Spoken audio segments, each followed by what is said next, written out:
నమో వెంకటేశాయ. అందరికీ నమస్కారం అండి. అందరూ బిజీగా ఉండొచ్చు. ఎందుకంటే సంక్రాంతి పండుగ చాలా పెద్ద పండుగ. రెండు రాష్ట్రాల వాళ్ళు ఆనందంగా జరుపుకునే పండుగ సంక్రాంతి. సంక్రాంతి, దసరా ఈ రెండు పండుగలను చాలా వైభవంగా జరుపుకుంటారు. దసరానేమో అమ్మవారి రూపంగా నవరాత్రులు జరిపి దసరా పండుగ చేస్తారు. సంక్రాంతి ఏమో ధాన్యము ఇంటికి వచ్చినందుకు సంక్రాంతి. అలాగే ఈ ధనుర్మాసము ఇవన్నీ కలిసి వచ్చిన పండుగ సంక్రాంతి.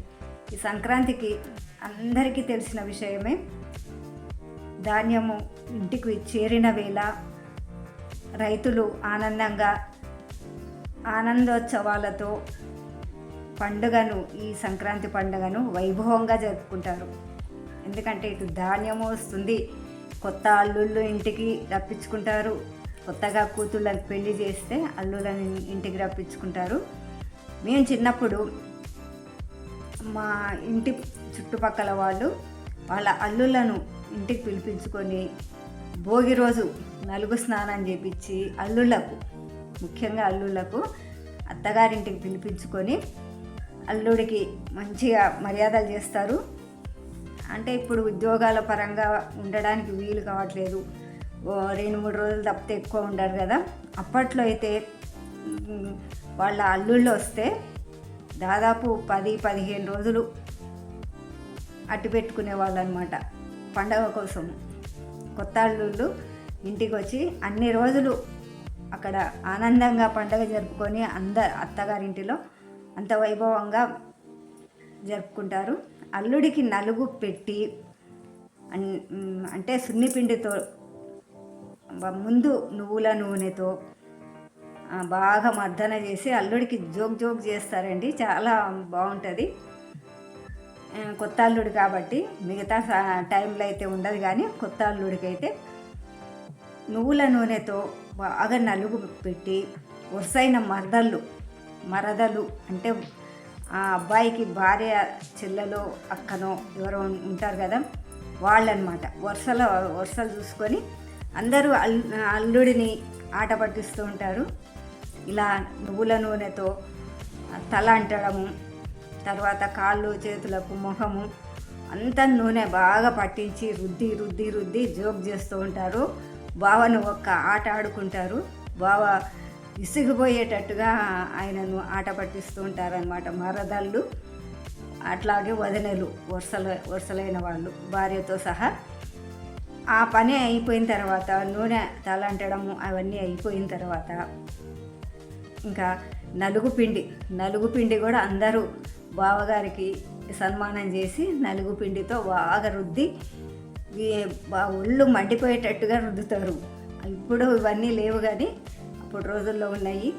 బాగా నలుగు పెట్టి బాగా మర్దన చేసి ఆ తర్వాత బాగా వేడి నీళ్ళు కాచి నువ్వులు అనేది కొద్దిగా చితకొట్టి అవి ఒంటికి నిండా రాసి తల మీద వేసుకొని స్నానం చేపిస్తారు. అంటే అందరూ చేస్తారు, కానీ కొత్త అల్లుడికి కొత్త మర్యాదలు అత్తగారింటిలో బ్రహ్మాండంగా జరుపుతారనమాట.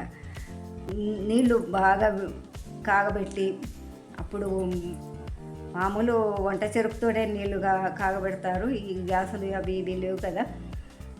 ఇంకా నీళ్ళు బాగా కాగబెట్టి ఆ తర్వాత ఆ నీళ్ళల్లో కాస్తంత నువ్వుల పొడి వేసి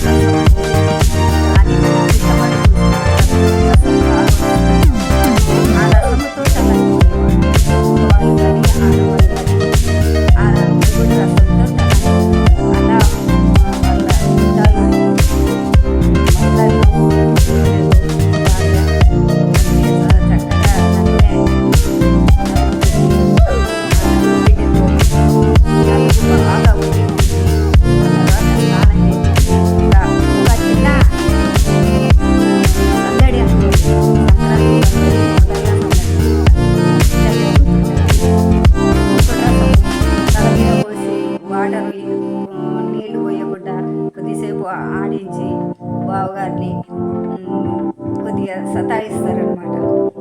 అట్లా సతాయించిన తర్వాత మంచిగా స్నానం అయిన తర్వాత అల్లుడికి కూతురికి కొత్త వస్త్రాలు వాళ్ళ స్తోమతను బట్టి కొత్త వస్త్రాలు ఇస్తే అది కట్టుకొని ఆ తర్వాత వారు చేసిన పిండి వంటలన్నీ అల్లుడి గారికి సమర్పిస్తారన్నమాట. పిండి వంటలన్నీ మోడగా చేసేవాళ్ళు. చక్రాలు, చెక్కలు,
ఆ ఉడికించిన తర్వాత బాగా ఉడికిన తర్వాత అందులో బెల్లం వేసి మళ్ళీ బాగా ఉడికించి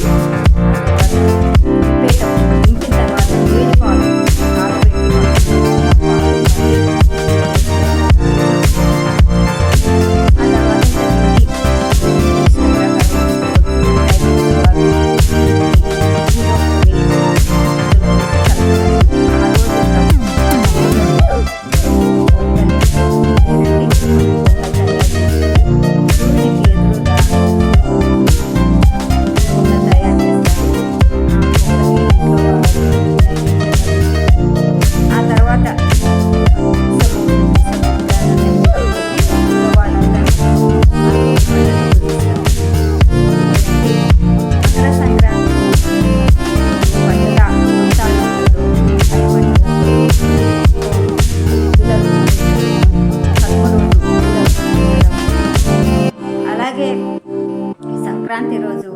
మకర సంక్రాంతి రోజు పొంగలి గారెలు తప్పకుండా చేసుకుంటారు. గారెలు అంటే మినపగారెలు చాలా మంచిదని ఆ రోజు మినపగారెలు కూడా చేస్తారు. అయితే ఇవన్నీ నేను చెప్తూ ఉన్న సంక్రాంతి మకర సంక్రాంతి పండుగ కొత్త ఎలా జరుపుకోవాలి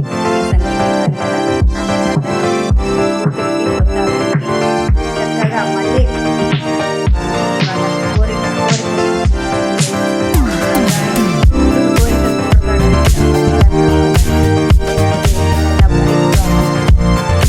ఇంకేమన్నా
సంక్రాంతి పండగకు నేను చేసిన పిండి వంటలు ఏమేం చేశానో మీకు చూపిస్తున్నాను.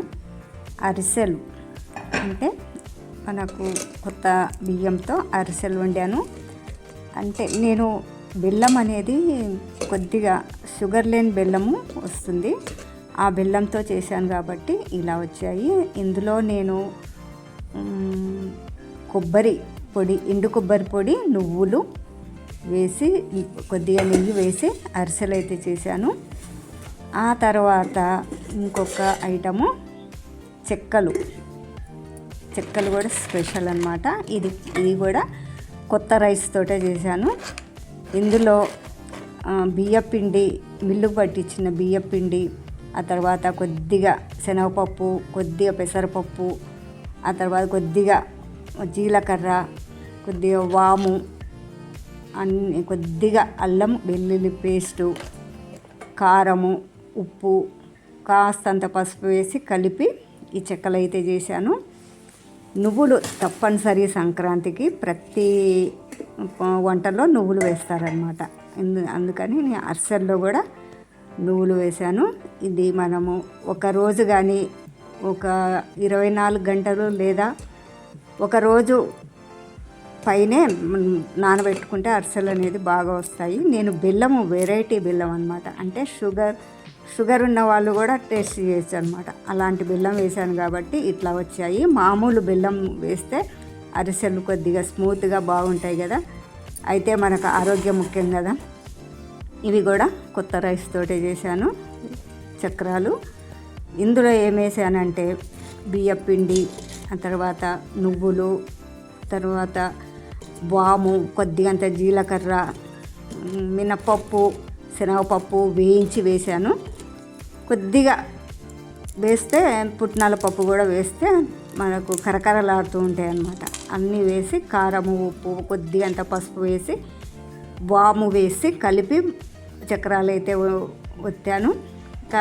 మనము పిండి కలిపేటప్పుడు కొద్దిగా నెయ్యి కానీ వెన్న కానీ ఉంటే పిండిలో కలిపి ముందు వాటర్ పోసి కలిపి చక్రాలు చేస్తే కరకరలాడుతూ ఉంటాయి అన్నమాట. చాలా క్రిస్పీగా వస్తాయి, నోట్లో వేసుకుంటే కరిగిపోయేటట్టుగా ఉంటాయి.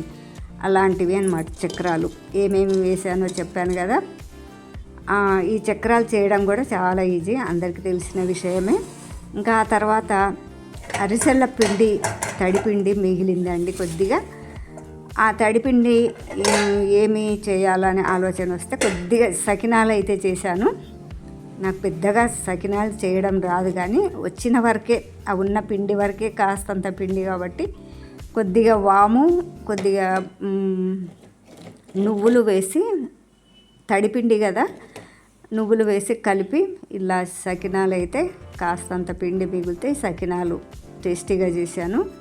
చాలా టేస్టీగా ఉంటాయి, మంచిగా కుదిరితే సకినాలు చాలా బాగుంటాయి. ఇవి కూడా నములుతూ ఉంటే కారం వేయనక్కర్లేదు. ఉప్పు, వాము కూడా అవసరం లేదు. ఉప్పు, నువ్వులు వేసుకోవచ్చు, వాము వేసి చకినాలు అయితే చేశాను. ఇంకా స్పెషల్ అంటే ఇవేనండి. ఇంక మనకు సంక్రాంతి పండుగ అంటేనే ఈ స్పెషల్ కదా. సకినాలు బాగా చేయాలి, దండిగా చేయాలనుకుంటే చేసుకోవచ్చు. నేను చేసిన వంటలు అయితే ఒక 4-5 వంటలు అనుకోండి. 5 అయితే ఇంకొకటి వేరే ఉన్నాయి, అవి ఇంకా చేయలేదు, అది చేద్దాం అనుకుంటున్నాను. ఇప్పటికైతే ప్రస్తుతానికి 4 వంటలు అయితే చేశాను. చెక్కలు, సకినాలు, అరిసెలు. ఓకేనా అండి? మీరేం చేసుకున్నారో కామెంట్ చేయండి.